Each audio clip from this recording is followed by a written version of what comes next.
The Nazi doctor who escaped justice, Josef Mengele. Josef Mengele, angel of death, killed innocent children, pregnant women, and physically challenged in the name of science, and never spent a single day in prison. Members of a US intelligence unit combed through the captured prisoners of war from a German concentration camp. Some of the worst Nazi officials infested the camp. After the screening, Allied forces released some of them and arrested some. As the Allies' Nazi hunt was primitive, they arrested people with the SS blood tattoo. One doctor escaped from the screening and even disappeared from the war crime trial. He was Josef Mengele, the most notorious doctor of the entire Nazi regime. For some, he is the angel of death. The start of a psychopath. Josef Mengele was born in the small town of Günzburg.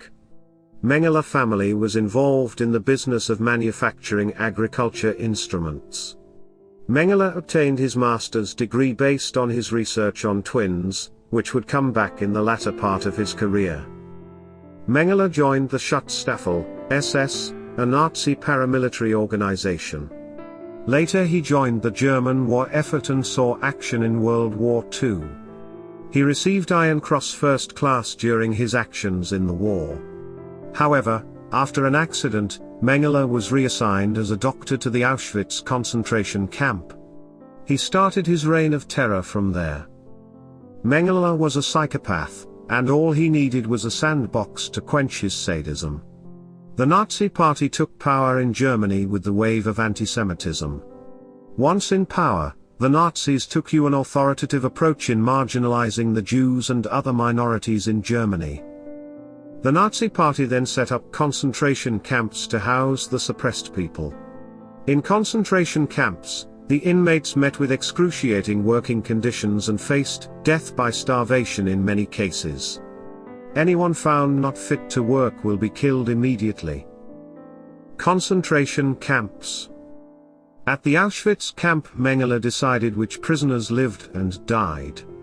The brutality of his crimes knew no bounds. Mengele was interested in experimenting with twins. Whenever Mengele came across twins, we would use them for his experiments. Mengele would voluntarily infect one of the twins with a disease and dissect the twins to see the effect of the disease. Mengele was interested in people with disabilities. He would torture these people with cruel science experiments, kill them, and send their bones for further studies to Berlin. Mengele also experimented on pregnant women who died along with their fetuses. Dr. Mengele would infect healthy people with deadly diseases, watch the victims die, and enjoy dissecting them. Mengele was an actual psychopath, and no one was there to keep a check on him. When the Auschwitz camp was about to be liberated by the Russian, Mengele and other doctors moved to the Gross-Rosen concentration camp. The US Army arrested Mengele, but later released him. They didn't realize the true scale of the horrors in the concentration camps and the brains behind it. When a search for Mengele started, he had already reinvented himself as a farmer. Mengele even went into the Soviet-occupied Auschwitz camp and retrieved records that could incriminate him. In 1949, 4 years after the war, Mengele escaped to Argentina via the ratlines operated by Nazi sympathizers in the Roman Catholic Church. Thanks to the diplomatic passport issued by the Vatican, no one questioned him. In Argentina, he continued to work and even promote his family agriculture company. Escape from justice. Interestingly, Mengele even traveled to West Germany in 1956 to meet his son and flew back to Argentina. The truth of the fact is he didn't even use a false name. His passport had his original name. He maintained contact with other Nazi leaders who escaped Europe. Adolf Eichmann, whom the Mossad later arrested, revealed the true location of Mengele. Due to financial and political conditions, the Israeli government didn't proceed with the arrest of Mengele. West Germany's government tried to extricate him, but it too ended in vain.